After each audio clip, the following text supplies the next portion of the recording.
आइए आज हम सब चतुर्थी दिवस की कथा की ओर प्रवेश करेंगे।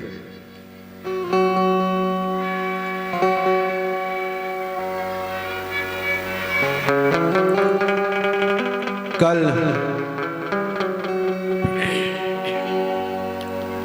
भक्त प्रहलाद के चरित्र के बारे में हम सबों ने चर्चा किया था। कल की कथा जो थी हिरण्यकश्यप का तप, प्रहलाद का जन्म, गुरु आश्रम में प्रहलाद का दीक्षा लेना और कल की कथा में हम सबों ने सुना था जो किस प्रकार पिता हिरण्यकश्यप अपने पुत्र को यातना दे रहा है। जब हर तरह से हिरण्यकश्यप हार गया, खौलते तेल में डलवाया, पहाड़ों से गिरवाया, हाथियों से कुचलवाया, अंत में जैसा कि मैं बताया था अपनी बहन होलिका, उसको वरदान था। होलिका का एक नाम है, उसका नाम है डुंडा। होलिका के नाम से हम सब जानते हैं। तो होलिका के गोद में भी चिता पे बैठाया गया, लेकिन प्रभु की ऐसी विडंबना थी, ऐसी लीला थी। ओम नमो भगवते वासुदेवाय, उसका जाप करते हुए सौ कुशल भक्त प्रहलाद बाहर आ गए। अब हिरण्यकश्यप चिंतित अवस्था में मदिरा पान कर रहा है। प्रहलाद जाते हैं, अपने पिता हिरण्यकश्यप को अति मदिरा पान करते हुए देखने के बाद कहते हैं कि हे पिताश्री, जाम पर जाम पीने से क्या फायदा, जाम पर जाम पीने से क्या फायदा, अरे रात बीती सुबह को उतर जाएगी। हे पिताश्री, जाम पी लो अगर तुम हरि नाम का, जाम पी लो अगर तुम हरि नाम का, तेरी सारी उमरिया सुधर जाएगी। हे पिताश्री, आप मदिरा पान में इतने लीन हो गए हो, अगर मदिरा पान करना है तो हरि के नामों का मदिरा पान करो। हे पिताश्री, इस जग में आए हो और अगर सत्कर्म नहीं किया तो यह जिंदगी व्यर्थ है। भक्त प्रहलाद अपने पिता को शिक्षा दे रहे हैं। हिरण्यकश्यप आग बबूला हो रहा है। प्रहलाद अपने पिता से कहते हैं जो हे पिताश्री, जग में आकर न कुछ तूने अच्छा किया, जग में आकर न तूने कुछ अच्छा किया, तेरी सारी उम्र यूं चली जाएगी। तुम उलझते रहोगे भंवर जाल में, तुम उलझते रहोगे भंवर जाल में, बेला अमृत की विष में बदल जाएगी।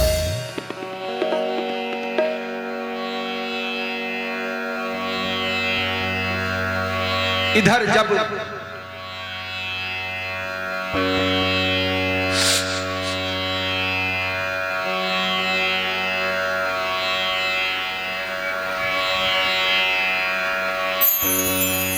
दंडवत प्रणाम, मुझे अति आनंद की अनुभूति हो रही है जो बरबीघा से आप मुझे ही आशीर्वाद देने के लिए आए। आप जैसे बुजुर्गों का आशीर्वाद बना रहे, यही कामना हम व्यासपीठ से करते हैं। तो जब चारों तरफ से हिरण्यकश्यप हार गया, तब हाथ में तलवार लिया और भक्त प्रहलाद के बाह को पकड़ा, बोलता है, बोल तेरा नारायण कहाँ है। जानते हैं भक्त प्रहलाद क्या कहते हैं? बहुत सुंदर सा चौपाई मानस में बाबा तुलसीदास जी लिखते हैं, हरि व्यापक सर्वत्र समाना, प्रेम से प्रगट हुई मैं जाना, मंगल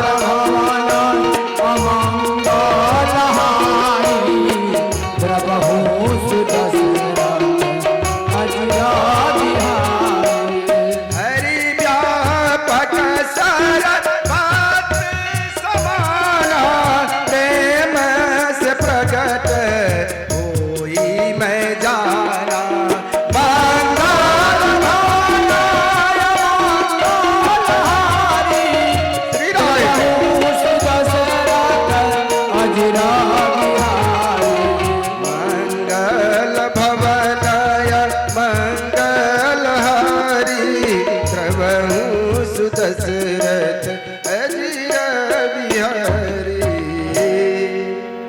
हे पिताश्री, हरि तो हर जगह व्याप्त है। हिरण्यकश्यप बोलता है, हिरण्यकश्यप उवाच यस्त्वया मंदभाग्योक्तो मदन्यो जगरीश्वर क्वाशो यदि स सर्वत्र कस्माते तम भेन दृश्यते। अरे अगर तू बोल रहा है जो हमारे हरि हर जगह है तो मुझे दिख क्यों नहीं रहा है? प्रहलाद कहते हैं पिताश्री, प्रभु को देखने के लिए उनकी मन की आंखों से देखना पड़ता है।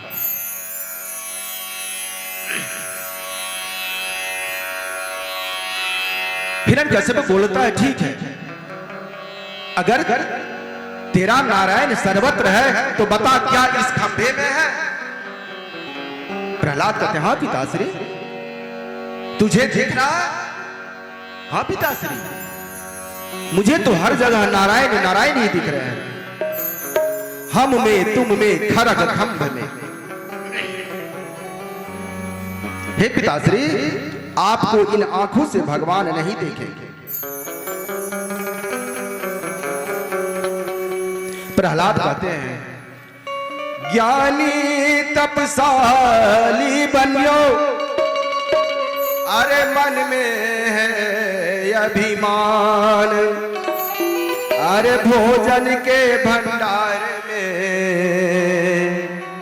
मल की छींट समान। हे पिताश्री, मन की आंखों से देखो। फिर प्रहलाद कहते कि हे पिताश्री, चश्मा जाके त्रिगन पे चारियों रकार मकार, उसको ही दिखे पिता, ये मेरे सरकार। प्रेम से बोलिए भक्त वत्सल भगवान की। हे पिताश्री, जो मन की आंखों से मेरे सरकार को देखेगा उसी को वो दर्शन दे सकते हैं, अन्यथा नहीं।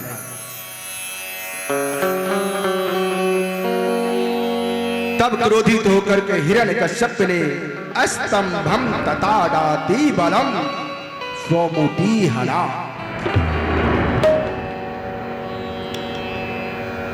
अपने मुक्के से उस खंभे पे वार किया। ठीक है, अगर तेरा नारायण इस खंभे में है तो आज मैं अपने मुक्के के प्रहार से तेरे नारायण का अंत कर दूंगा।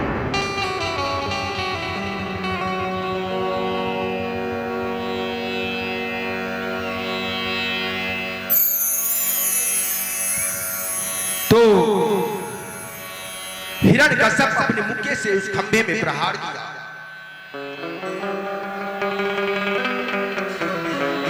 जैसे ही मुक्के में प्रहार हुआ, जोरों की गर्जना होने लगी, धरती कांपने लगी और भयंकर अट्टहास करते हुए नरसिंह भगवान खंभे को फाड़ के अवतरित हुए। प्रेम से बोले नरसिंह भगवान की।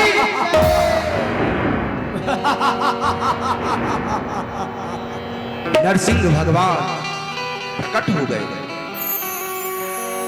उनको देख करके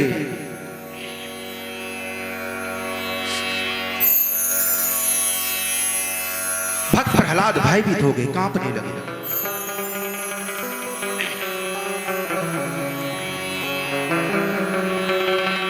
और भयंकर गर्जना के साथ भगवान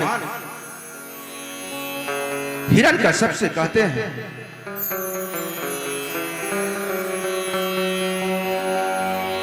नायं मृगो नापि नरो, नायं मृगो नापि नरो विचित्र महो कि मे तन्रे मृगेंद्र रूपम। अरे हिरण्यकश्यप सोचता है जो ना तो यह पशु है न मनुष्य, यह विचित्र आकृति वाला जीव है।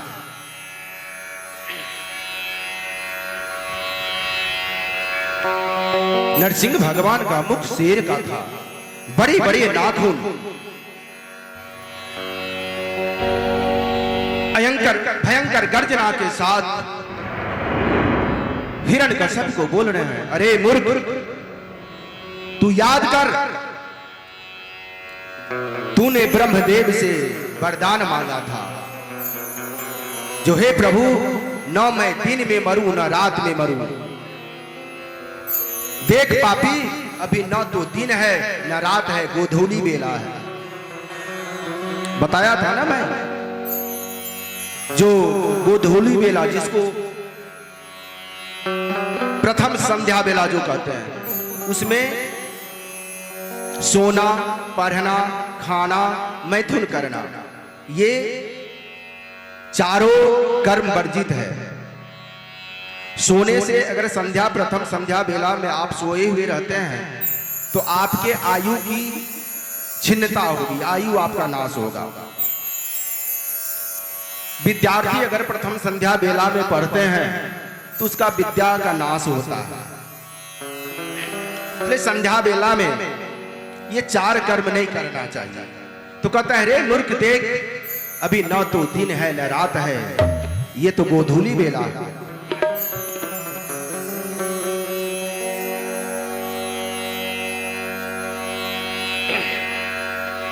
कहते हैं, रे मूर्ख, तूने ब्रह्मदेव से वर मांगा था ना, हे प्रभु न मैं नर से मरूं न नारायण से मरूं। देख, न मैं नर हूं न नारायण हूं, मैं नरसिंह हूं। रे मूर्ख, तूने ब्रह्मदेव से सारे जितना वरदान मांगा था, सभी वरदानों को नरसिंह भगवान उसको याद दिलाते हैं। रे मूर्ख, तूने ब्रह्मदेव से वरदान मांगा था कि हे प्रभु न मैं अस्त्र से मरूं न शस्त्र से मरूं। रे मूर्ख, तू देखना, मैं ना तो तुझे अस्त्र से मारूंगा न शस्त्र से मारूंगा। एक वरदान और तुमने ब्रह्मदेव से मांगा था,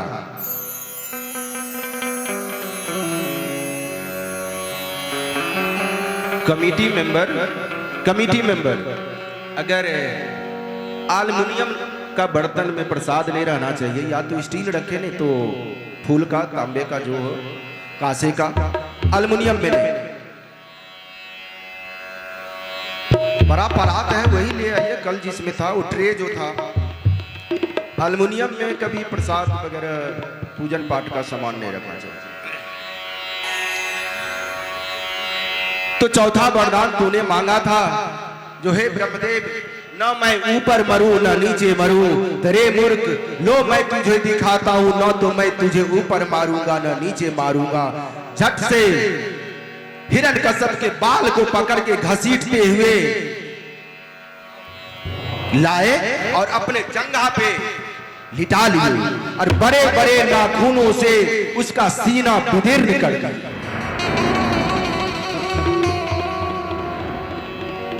हिरण्यकश्यप का अंत हो गया। अब उनके विकराल रूप को देख करके भयभीत हमारे छोटे से भक्त प्रहलाद भयभीत हो रहे हैं, कांप रहे हैं। सभी देवता लोग पुष्पों की वर्षा कर रहे हैं, भगवान की आराधना कर रहे हैं। रुद्र युवाच कोप कालो युगान्तस्ते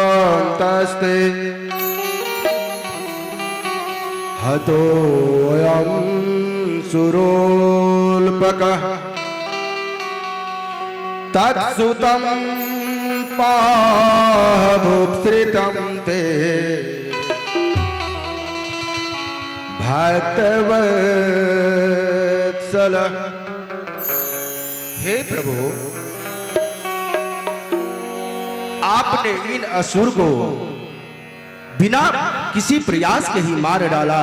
हे प्रभु, मैं आपके चरणों में प्रणाम करता हूं।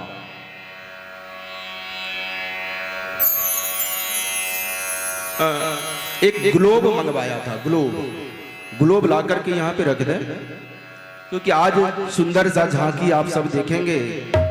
आज भगवान वामन भगवान का प्राकट्य होगा और देखेंगे कथा के माध्यम से जो कैसे छोटे से हमारे वामन भगवान 3 पग भूमि मांगते हैं राजा बलि से।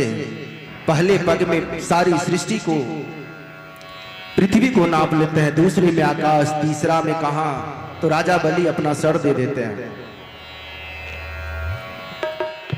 तो हे प्रभु, हम सब आपके चरणों में दंडवत प्रणाम करते हैं।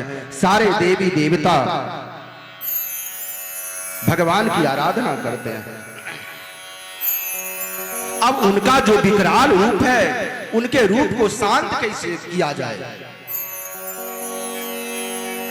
सबों का प्रयास विफल, कोई हिम्मत ही नहीं कर रहे हैं वहां जाने का। तब माता लक्ष्मी ने प्रहलाद को आगे किया। हे पुत्र, अब तुम ही इनका क्रोध शांत कर सकते हो।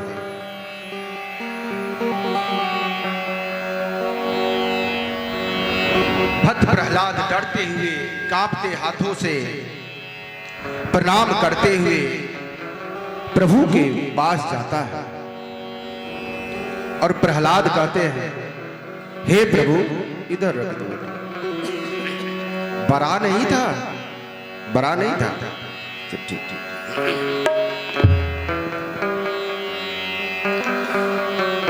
उनके प्रभु के चरणों में प्रणाम करके भक्त प्रहलाद भगवान की स्तुति करते हैं। हासूत तो ही दुष्ट दुख दीना, पायो फल खल आपन कीना। भगवान अमंगलहारी, द्रवहु सुदसरा अजिरा बिहारी। अब मोहियति प्रसन्न जी जानू, मांगू पुत्री अभी मत बरदानी। भगवान कहते हैं प्रहलाद,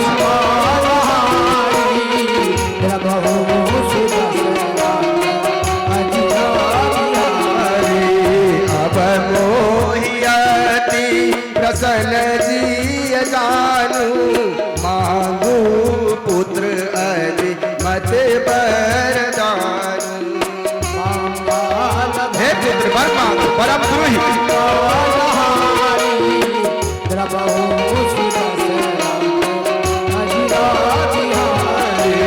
मंगल भवन अमंगलहारी,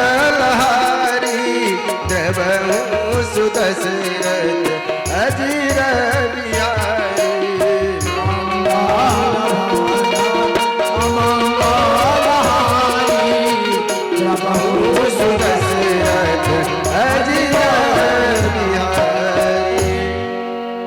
अनेक प्रकार से भक्त प्रहलाद भगवान की प्रार्थना करते हैं।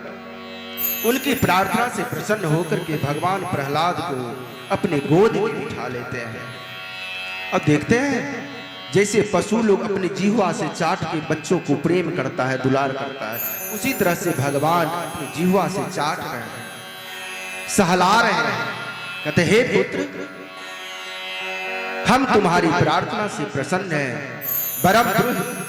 वर मांगो, क्या चाहिए तुम्हें? प्रहलाद कहते हैं, अब कछुनाथ न चाहिए मोरे, दीन दयाल अनुग्रह तोरे।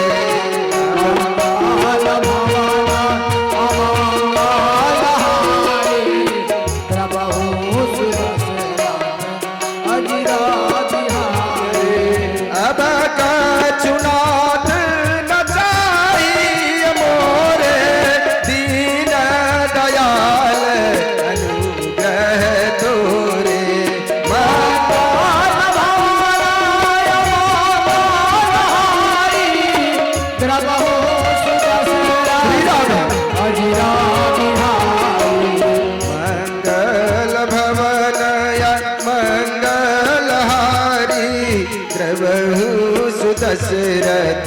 ब्रज रे बिहारी।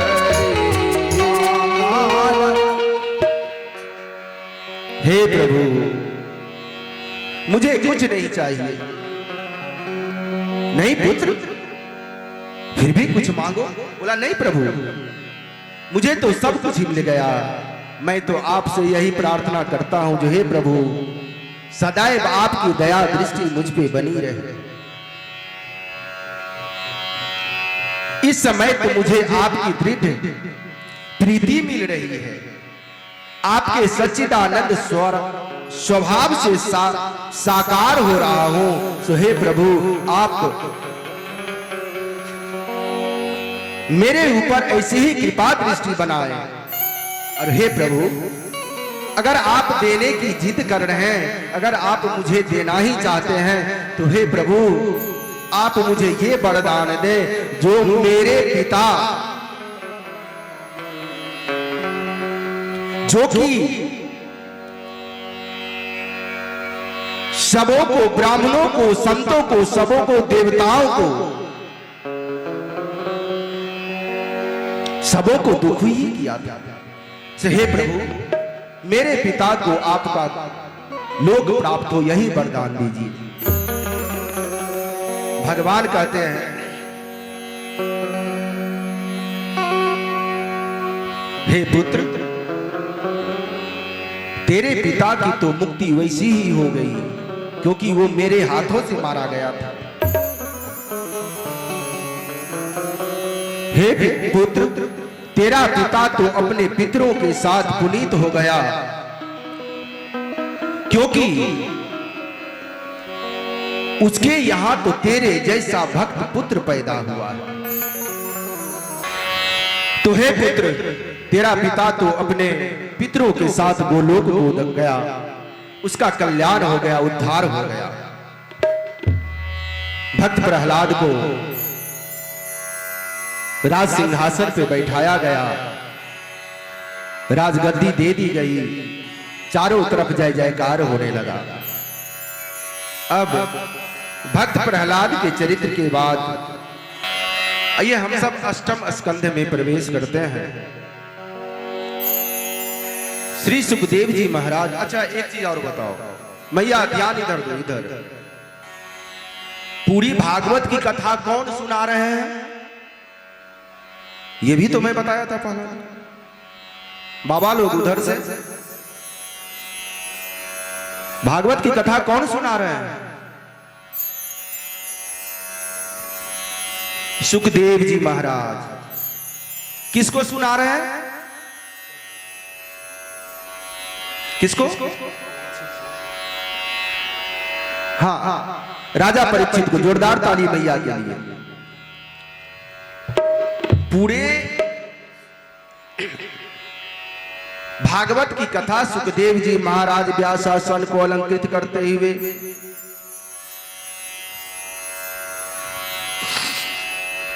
राजा परीक्षित को सुनाते। परीक्षित की कथा सुनाया था ना। तो सुखदेव जी महाराज राजा परीक्षित से कहते हैं श्री सुगोवाच युद्धमुच्छ्रिता। अटखेलियां कर रहा है। देव बस उसी सरोवर में एक अत्यंत ही भयंकर ग्राह रहता था। ग्राह रहता था। वह ग्राह आकर के गज के पैरों को मजबूती से पकड़ लिया।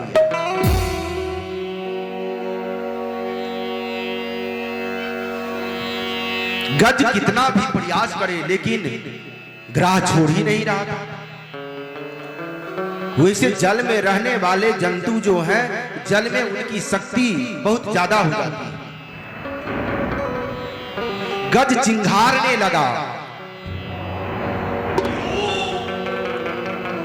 उसे छुटकारा पाने के लिए गज बहुत प्रकार से बल का प्रयोग किया।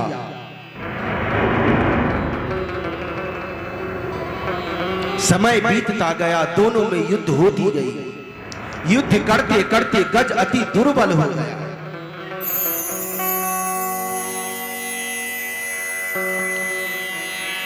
और जब उसकी दुर्बलता को उसकी पत्नी और उसके बेटे ने देखा तो वह हथनी और बच्चा दोनों गज को उसी परिस्थिति में छोड़ करके चला गया। अब तो इस गज को बहुत क्षोभ हुआ। अरे मैं जिस पत्नी और बच्चे से इतना स्नेह करता था, इतना प्रेम करता था, आज वह दोनों मुझे इस विपत्ति में छोड़ के चला गया।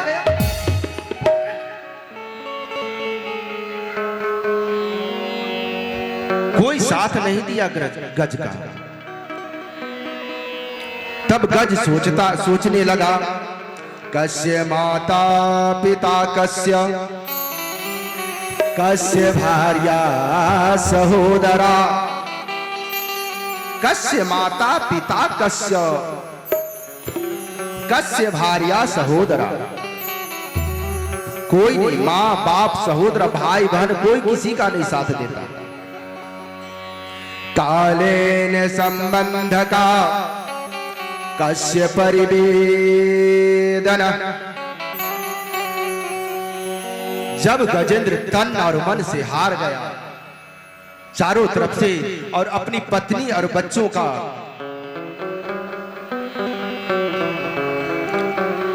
बच्चों को देखा जो दोनों जब मुझे विपत्ति में छोड़ करके चले गए हैं, तब गजेंद्र, देखिए गजेंद्र को भगवान के प्रति आस्था नहीं था, वो भगवान को नहीं मानता था, क्योंकि सुंदर सुडौल शरीर अपने में मस्त रहता था। लेकिन जब चारों तरफ से हार गया तब उसे एक नारायण की याद आ गई। अब उसी सरोवर में ग्राह उसके पैर को पकड़े हुए है और गज अपने सूर को उठा करके नारायण का वंदना करता है। ओम नमो भगवते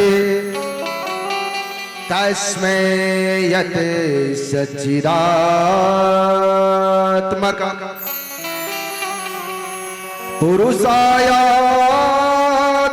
पुरुषायादिबीजाय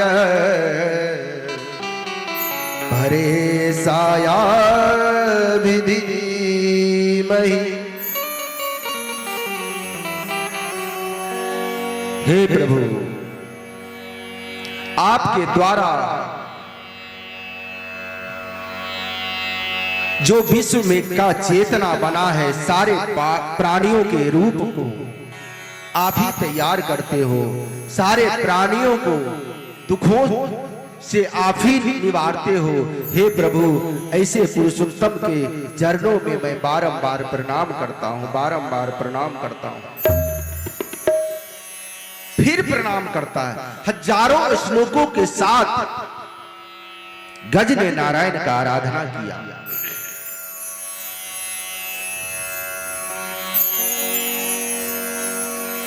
और जब उस श्लोक प्रार्थना के बाद भी जब नारायण प्रकट नहीं हुए तो गज ने क्या किया, उसी सरोवर में जो कमल के पुष्प खिले हुए थे, अपने सूरों की सहायता से कमल के पुष्प को अपने सूंड में लिया और ऊपर उठा करके कहता है, नारायण नारायण पंकजलोचना प्रभु के युरहारम परिशोभमाना भक्त्यायुतो येन सुपूजितो नहीं वृथागतं तस्य नरस्य जीवनम। हे प्रभु, कमल के समान आपके नेत्र हैं। हे प्रभु, केयूर के हार आपके गले में शोभित हैं। हे प्रभु, मैं आपसे बार बार विनती करता हूँ, जो मुझे इस कष्ट से उबारे प्रभु, त्राहि माम प्रभु, त्राहि माम, त्राहि माम, त्राहि। और वो कमल का पुष्प भगवान के चरणों में समर्पित कर दिया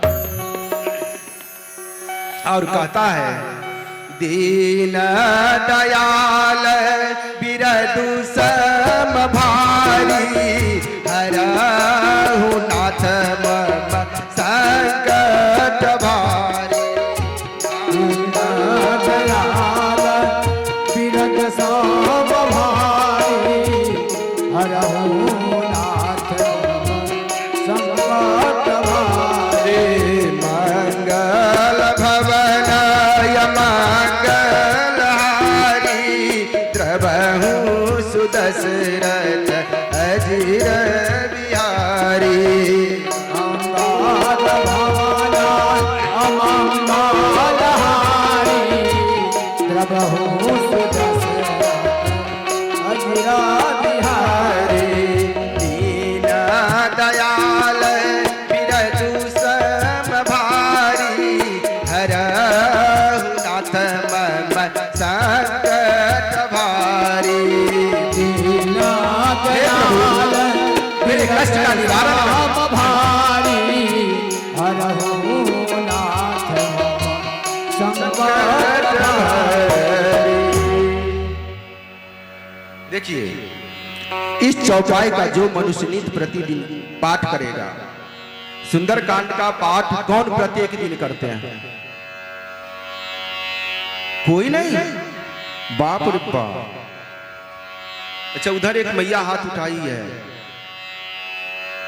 तो देखिए मैया, और मैं आप सबों को बताता हूं, अरे आप अगर इनके लिए आधा घंटा का समय नहीं निकालोगे 24 घंटा में, तो आप कैसे कल्पना कर सकते हो जो आपकी विपत्ति में आपके लिए ये समय निकालेंगे? क्या देखिए, मैं ये नहीं कहता हूं जो आप 2 बजे तक भूखे रह के ही आप सुंदरकांड का पाठ करो, पूरा पाठ ना हो तो एक चौपाई के बाद 4-5 जो उसका दोहा है वही कर लो, उसके आगे पीछे यही आप लगाओ, एक से एक कष्ट होगा, कुछ दिन में उसका नाश हो जाएगा। दीन दयाल बिरध संभारी हरहु नाथ मम संकट भारी, सुंदरकांड का ये चौपाई है, जिसको संपुट बोलते हैं। आगे भी लगाओ और फिर दोहा के बाद फिर इसको लगाओ, और कोई जरूरी नहीं है जो हम पूरा करें ही। आप जब फ्री होते हैं, आप रात्रि में सोने के वक्त फ्री होते हैं, 10 मिनट पैर हाथ धोकर के उसी वक्त कीजिए।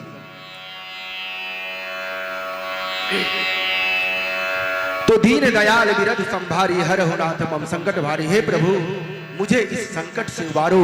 और यह कहते हुए कमल के पुष्पों को ऊपर उछाल देता है, वह कमल का पुष्प भगवान के चरणों में जाकर के गिरता है।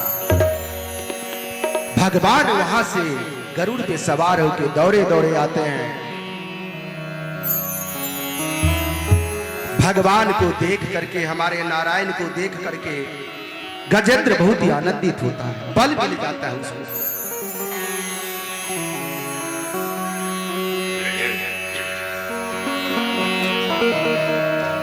सूर्य को उठा करके भगवान के चरणों में प्रणाम करता है और कहता है, प्रभु, तारा है सारा जमाना श्याम, तारा है सारा जमाना श्याम, हमको भी तारो। तारा है सारा जमाना हमको भी तारो। तारा है सारा जमाना श्याम, हमको भी तारो। तारा है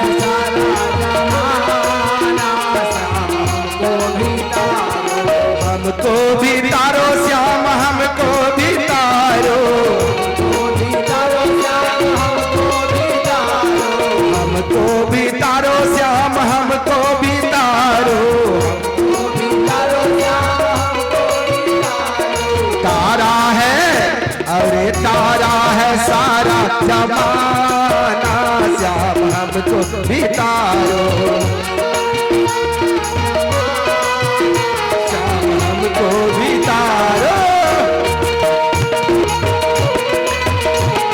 सब आराधना करें, जैसे गज सूर ऊपर करके, हाथ ऊपर करके, तभी भगवान हम सबों को भी तारे, मीठी मीठी तालियों के साथ।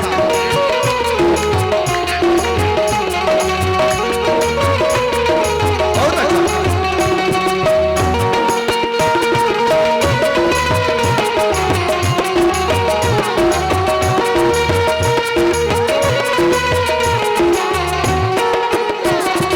हमने सुना है श्याम मीरा को तारा, हमने सुना है श्याम मीरा को तारा, हमने सुना है श्याम मीरा को तारा, सुना है श्याम मीरा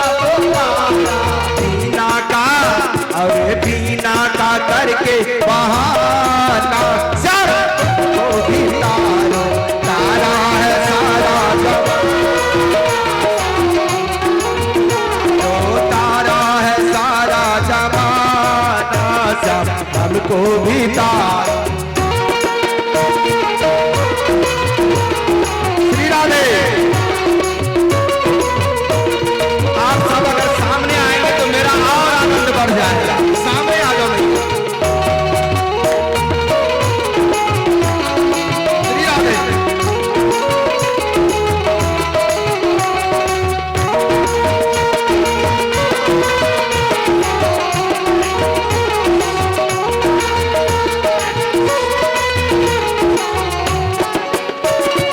हमने सुना है श्याम द्रौपदी को तारा, हमने सुना है श्याम द्रौपदी को तारा, चीरी का और चीरी का करके बहाना श्याम हमको भी तारो तारा है तो भी तारो।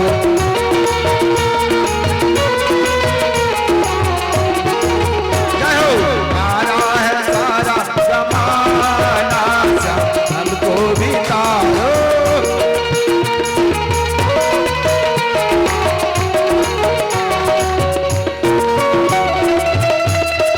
जय हो। उधर ताली नहीं बज रही है, दोनों हाथ ऊपर उठा के गज की तरफ, इसे गज अपना सूर उठा करके भगवान की आराधना करना।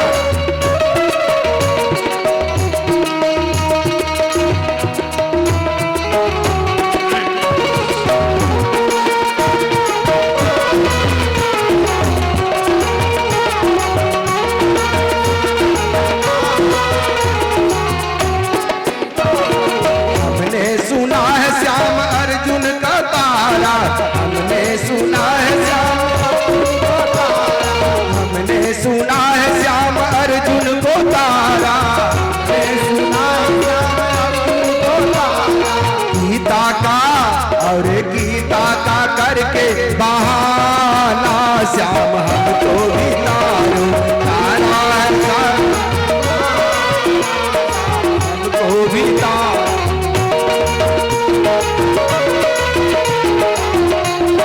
श्री राधे।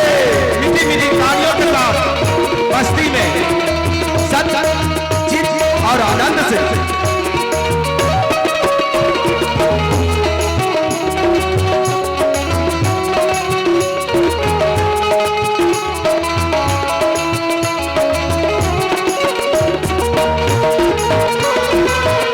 जय हो।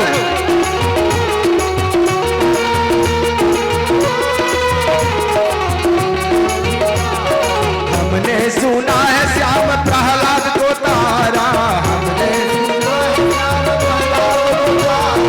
हमने सुना है श्याम प्रहलाद को तारा, खंभे का और खंभे का करके बहाना श्याम हमको भी तारो तारा है सारा जमाना श्याम हमको भी तारो।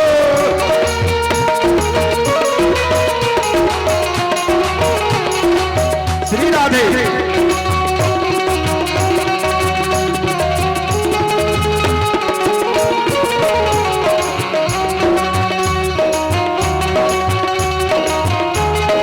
जय हो।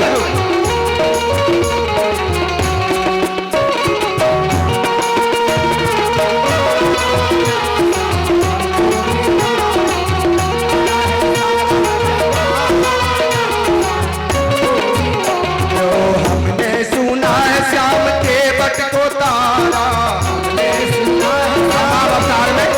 रामावतार में के बट को, हमने सुना है श्याम के बट को तारा,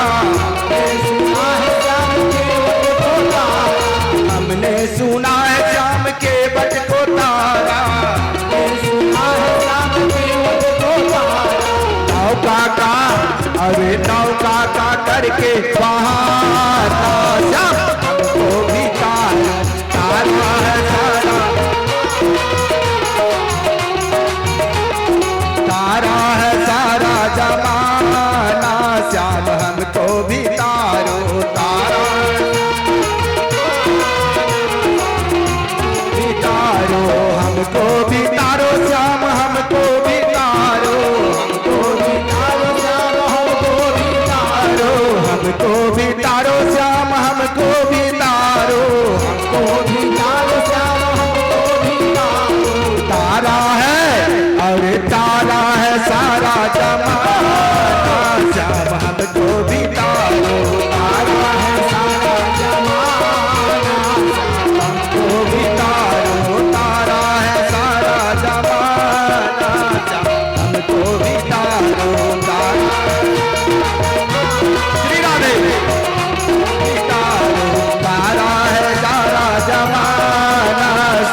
रवाना श्याम हमको भी तारो। हे परमेश्वर,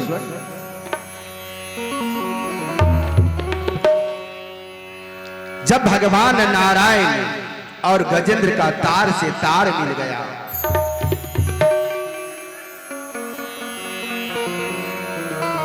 भगवान वहां से चले। मैया लक्ष्मी भी पूछ रही है जो कहां जा रहे हैं।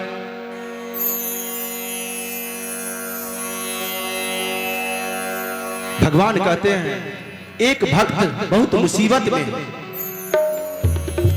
करुण पुकार कर रहा है। कल भी मैं बोला था जो प्रसाद प्लास्टिक में नहीं रहनी चाहिए। जो आते हैं प्लास्टिक से खोल करके प्रसाद रखें। हाथी कही धाय हरि गज को देखी निराश। हाउ चरियौ बैकुंठ में ही हाथी के पास। उसकी पुकार जब बैकुंठ में गई, तुरंत भगवान पधार गए, वहां आ गए। निज छल बल करी हारी गज। जब सारे यत्नों से हार गया गज, तो निज छल बल करी हारी गज। अरे लियो श्याम को नाम, रात कहते हरि दुख हरियो। मौका ही छूटियो। भगवान ने तुरंत इस सरोवर पर आकर के ग्राह को अपने चक्र से मार दिया और गजेंद्र को सरोवर के किनारे निकाल दिया। आकाश में दुलदुम्बियां बजने लगी, शंखनाद होने लगे, पुष्पों की वर्षा होने लगी और उस गजेंद्र को भगवान ने अपना पार्षद बना लिया। तो प्रेम से बोले गजेंद्र मोक्ष भगवान की जय।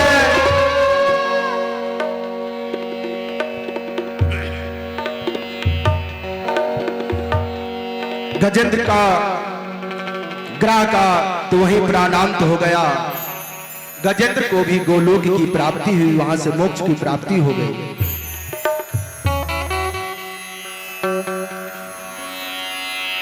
और भगवान कहते हैं जो है, हे गज, तुमने जितनी निष्ठा से मेरी भक्ति की है, मेरी स्तुति की है, प्रार्थना की है, उससे मुक्ति तो तुझे मिलेगी ही। लेकिन हे वत्स, आज मैं एक वरदान तुझे देता हूं। जो कोई भी मनुष्य इस धरती लोक पे नित्य प्रतिदिन गजेंद्र मोक्ष का पाठ करेगा या सुनेगा, उसे मोक्ष की प्राप्ति होगी। आप सबों को मैं कहता हूं, जिन्हें पढ़ना गजेंद्र मोक्ष ज्यादा टाइम नहीं लगता है, मुश्किल से 5 मिनट भी नहीं, हम लोग को तो 2 से 2.5 मिनट में हो जाता है। लगभग 7 साल से प्रत्येक दिन गजेंद्र मोक्ष, राम रक्षा स्तोत्र और सुंदरकांड की पाठ तो डेली करता ही हूं। अगर कभी संजोग बस ट्रेन में रहा तो संध्या पहुंचता हूं, तो शाम में भी करता हूं। खा लिया हूं उससे मतलब नहीं है। तो गजेंद्र मोक्ष का पाठ डेली करें। अगर ना हो तो आजकल सभी लोग एंड्रॉइड मोबाइल रखे हुए हैं, यूट्यूब पे सर्च करें गजेंद्र मोक्ष और काम कर रहे हैं, सुन रहे हैं। राम रक्षा स्तोत्र गजेंद्र मोक्ष नित्य प्रतिदिन घर में होनी चाहिए। नहीं हो तो मोबाइल के द्वारा भी सुने, बहुत कल्याणकारी है ये। तो हे बच्चा, मैं तुझे वरदान देता हूं, जो कोई भी मनुष्य गजेंद्र मोक्ष पाठ का श्रवण करेगा या पढ़ेगा, उसे मोक्ष की प्राप्ति होगी।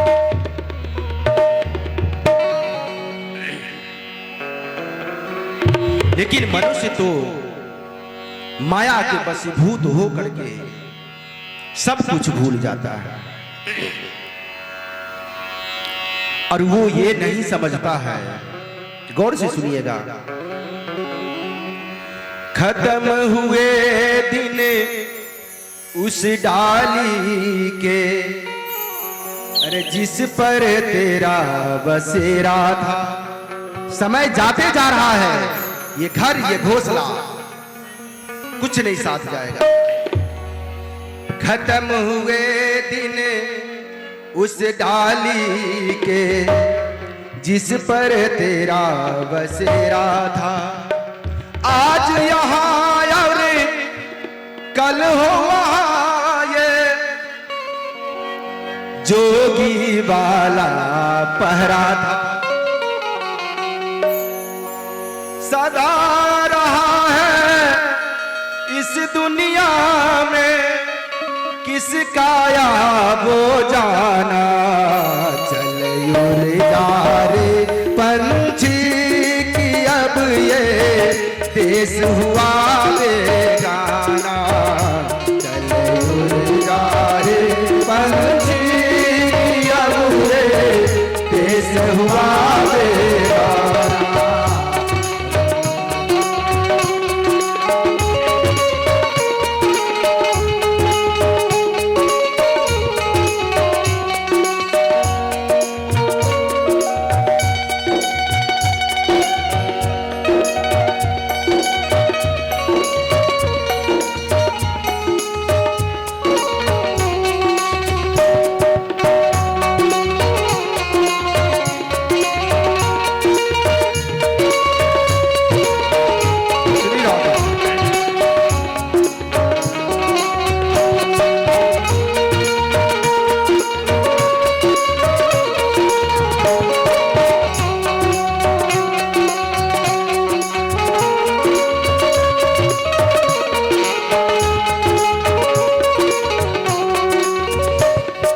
क्या करोगे आप सोचो, जो अभी तक आपने क्या किया।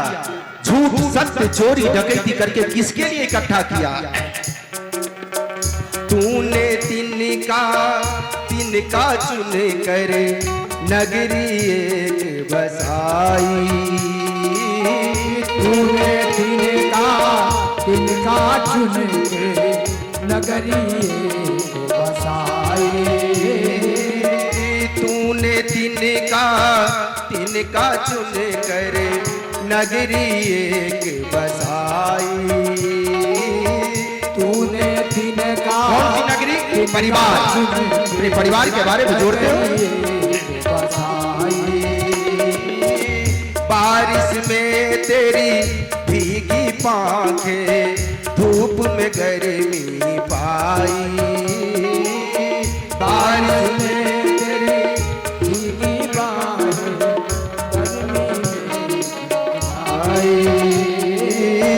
बारिश में तेरी भीगी पांखें, धूप में गर्मी पाई। बारिश में तेरी भीगी पानी, गर्मी में आई।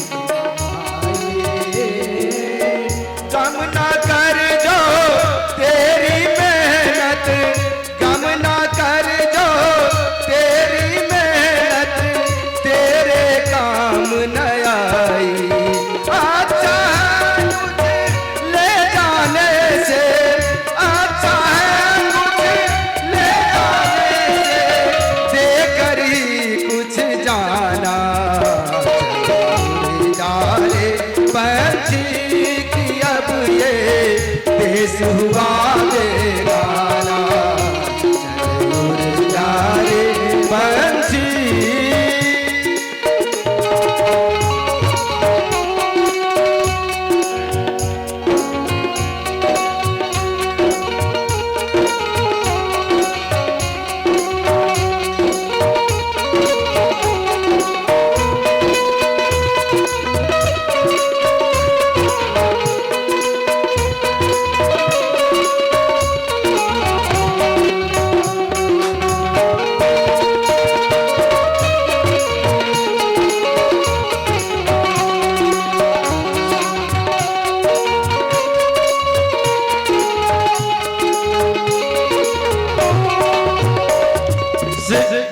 एक एक पंक्ति पे ध्यान दीजिएगा, बहुत ही मार्मिक है और सबके ऊपर घटता है।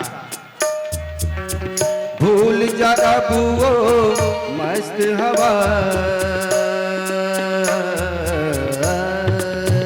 भूल जा अब वो मस्त हुआ ये उड़ना डाली डाली, भूल जा अब वो मस्त हवा ये उड़ना डाली डाली, जग के आँख का काटा बन गई चाल तेरी मतवाली, जग के आँख का काटा बन गई चाल तेरी मतवाली। किसको पता है इस नगरी में, किसको पता है इस नगरी में कब हो तेरा आना,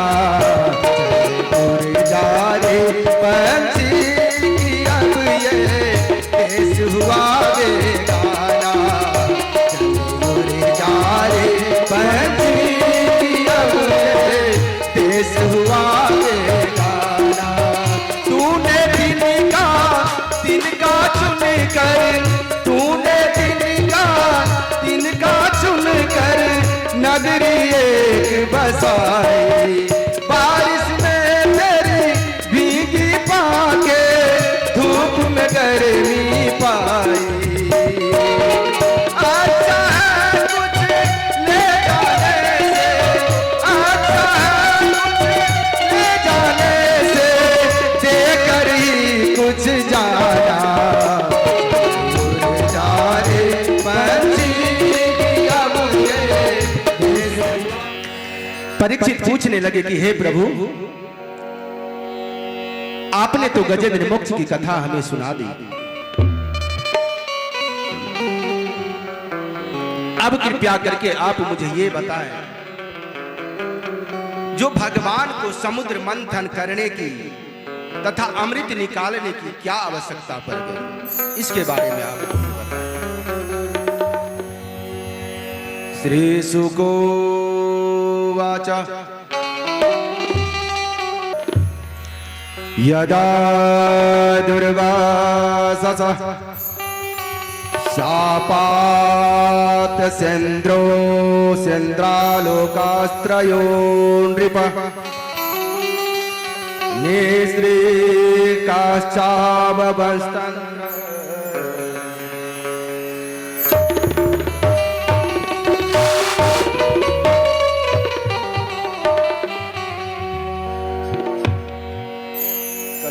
कल्याण।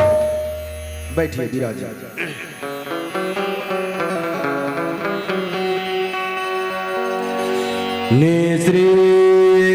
निःश्रीकाश्चावबंस्तत्र नेषु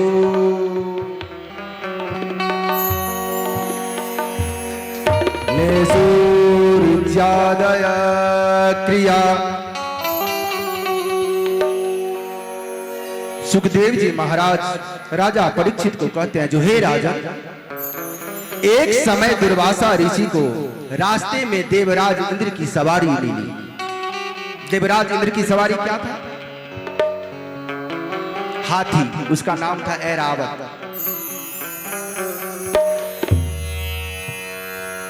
तो जब दुर्वासा ऋषि इंद्र की सवारी को देखे जो उस पे इंद्र सवार है, सवारी रुकवा करके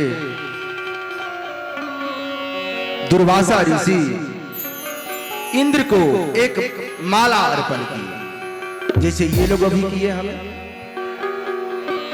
इंद्र को माला पहना करके स्वागत किया। इंद्र अपने घमंड में इतने चूर थे जो इंद्र उस माला को अपने ऐरावत के सूर में डाल दिए दुर्वासा ऋषि के सामने।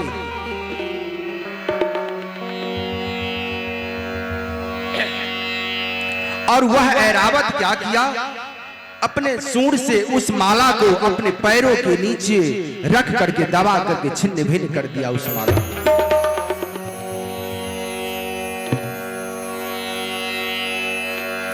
यह स्थिति जब दुर्वासा ऋषि बहुत क्रोधित थे, बहुत क्रोध आता था उनको। जब इंद्र की इस स्थिति को देखे तो दुर्वासा ऋषि इंद्र को श्राप देते हैं। अरे इंद्र घमंडी, जा, जिस स्त्री मतलब लक्ष्मी, जिस स्त्री के घमंड में तू इतना चूर है, जा, मैं तुझे श्राप देता हूं कि तू श्रीहीन हो जा। श्रीहीन का मतलब लक्ष्मी विहीन हो जाओ।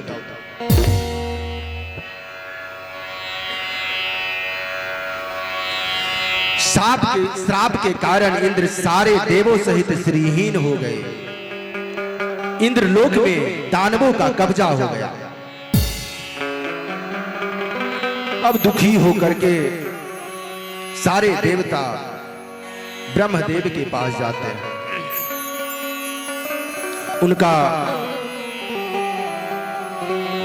उनके चरणों में प्रणाम करके उनकी प्रार्थना करते हैं। बहुत तरह से ब्रह्मदेव की प्रार्थना करते हैं। ब्रह्मदेव कहते हैं, भगवानो वाच अर्योयपि संध्यया सती कार्यार्थ गौरवे अहिमुसकवदेवा ह्यर्थस्य पदवीं गते। हे देवों, अपने कार्य को सिद्ध करने के लिए शत्रु को भी दोस्त बना लेना चाहिए। तो ऐसा करें, आप लोग योजना बनाएं समुद्र मंथन करने की। ब्रह्मदेव, ये अकेले कैसे संभव है? अरे मैं तो वही कह रहा हूं जो इस समुद्र मंथन में दानवों को भी लेकर के आए। क्या वो आएंगे? हाँ, मित्रता करो। शास्त्र कहता है कि जब जरूरत पड़े तो दुश्मन को भी दोस्त बना लेना चाहिए। आप लोग भी ऐसा ही करो। देखिए, मानस में बड़ा सुंदर सा चौपाई बाबा तुलसीदास जी लिखते हैं। सुर नर मुनि सब रीति स्वार्थ लागी करहि सब प्रीति।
मंगल सब यह रीति स्वार्थ लाग करे सब प्रीति।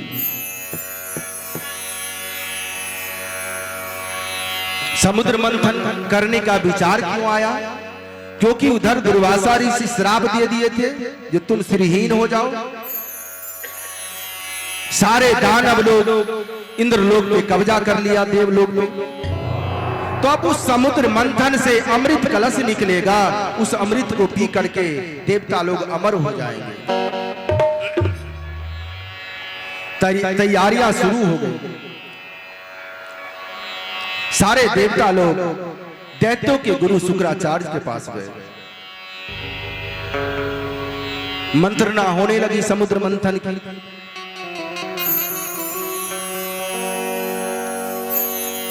और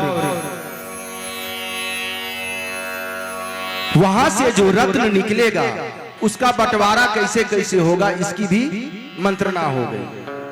50-50। अच्छा निकले बुरा निकले, आधा मेरा आधा आपका।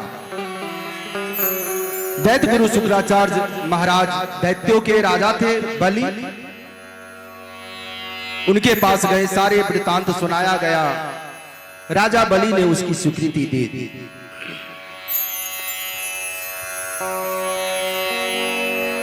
अब उसको मथा कैसे जाए?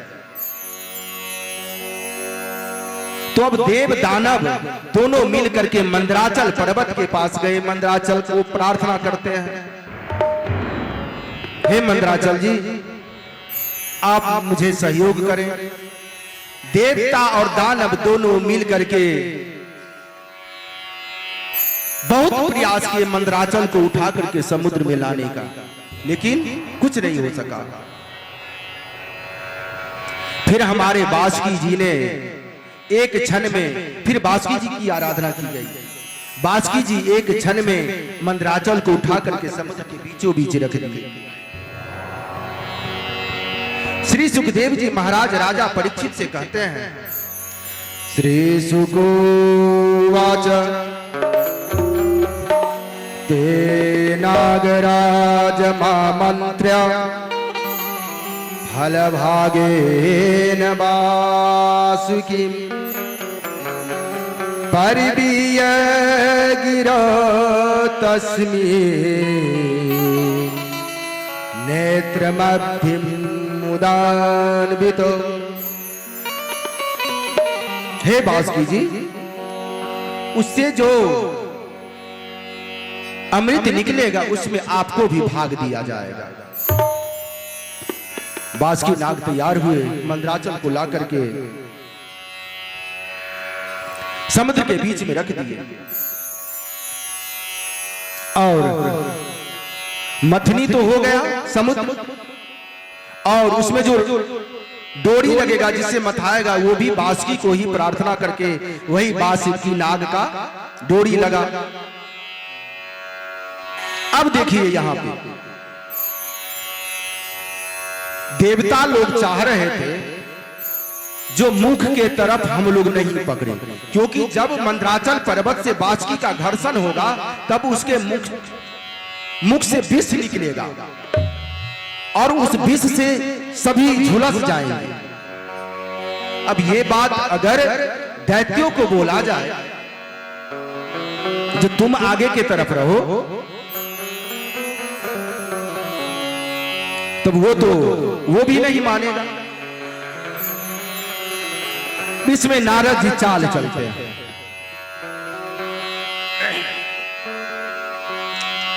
मंत्रना शुरू हुई, देव और दानवों में वार्तालाप शुरुआत हो गई। देवता बोले तुम उधर रहो, दानव बोले तुम उधर रहो। नारद जी नारायण नारायण नारायण करते हुए आए, बोले किस उलझन में आप लोग फंसे हो? दानव को कहते हैं, अरे तुम पूंछ की तरफ जाना चाहते हो?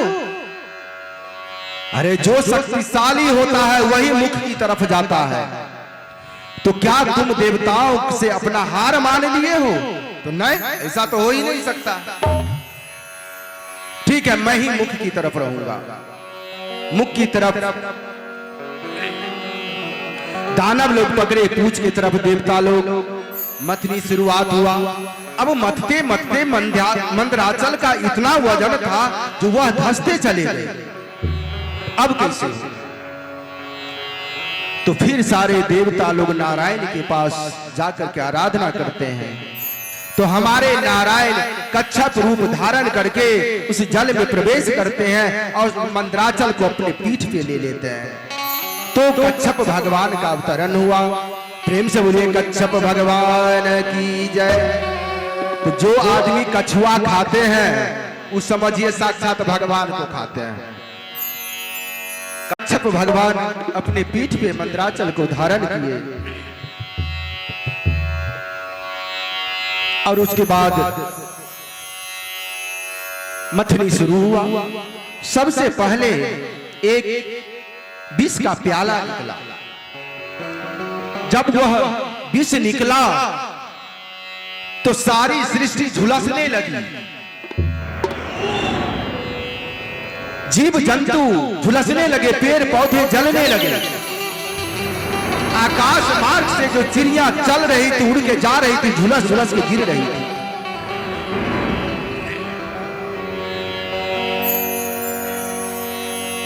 सारे सृष्टि में प्रलय मचने लगा। उस विष का नाम था हलाहल, हलाहल विष। अब इस विष को क्या किया, विष का क्या किया जाए? सारे देवता लोग जाकर के हमारे भोलेनाथ के पास गए, कैलाश, उनकी आराधना करते हैं। नमामि समीसान निर्वाण रूपम, नमामि समीसान निर्वाण रूपम, विभुं व्यापकं ब्रह्म वेद स्वरूपम, निजम निर्गुणम निर्विकल्पम निरीयम, निजम निर्गुणम निर्विकल्पम निरीयम, चिदाकाशमाकाश पाशम भजेयम, निराकार ओंकार मूलम तुरीयम, गिरा ज्ञान गोतीत मीसम गिरीशम, करालम महाकाल कालम कृपालम, करालम महाकाल कालम कृपालम, गुनागार संसार पारं न तो हम, गुनागार संसार पारं न तो हम। सभी देवता लोग आराधना करते हैं भोलेनाथ की। प्रार्थना सुन करके कहते हैं, जो हे देवगण, मैं आपकी प्रार्थना से प्रसन्न हूं, कहें किस कारण से यहां पधारे हैं? देवता लोग ने सारी वृत्तांत सुना करके विष के बारे में बताया। जो हे प्रभु, आप इस सृष्टि के कल्याण के वास्ते इस विष को अपने गले में धारण करें।